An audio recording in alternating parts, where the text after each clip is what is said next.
He closed the breaker panel and continued following the wall, still looking for a bulkhead. Something moved behind him. He swung around again.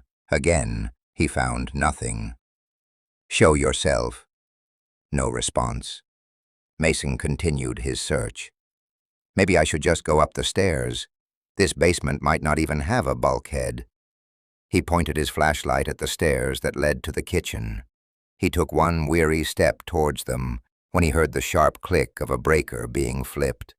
Then he heard the boiler die, and the room was silent again. Mason swung his flashlight toward the breaker panel. The panel sat open. He walked back toward the breaker panel. The boiler breaker had been flipped. "Fuck this. I'm getting out of here." He flipped it again. The boiler came to life once more. Mason slammed the breaker panel shut and quickly made his way to the stairs that led to the kitchen. He climbed them two at a time. The door he had left open was shut. He knew it would be, from the slam he had heard, but actually seeing it shut sent a fresh wave of adrenaline coursing through him. He reached out and grabbed the doorknob. The door was locked. Shit. From deep in the basement, he heard the click of the breaker again. Then the boiler died for a second time. Mason pulled his wrench out of his pocket. He didn't carry a weapon with him, so this would have to do. "The boiler is down here," the voice repeated. Mason wasn't sure he could break the door down while standing on a steep flight of stairs, so he slowly went back down into the basement.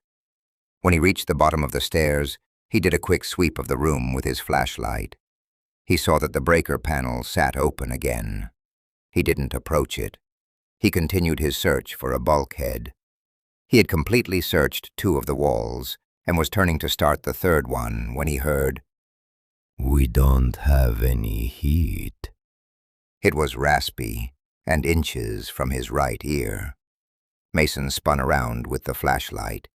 A face was there in the darkness, a human face, but something about it seemed off to Mason. The eyes were too big and seemed to glow yellow in the light of the flashlight. The ear-to-ear grin showed too many pointed teeth. The man licked his lips over and over, and despite appearing to be in his mid-70s, the man's arms were bulging with muscle. Mason tried to scream, but couldn't. He brought up his wrench and slammed it down on the man's head. The man didn't flinch.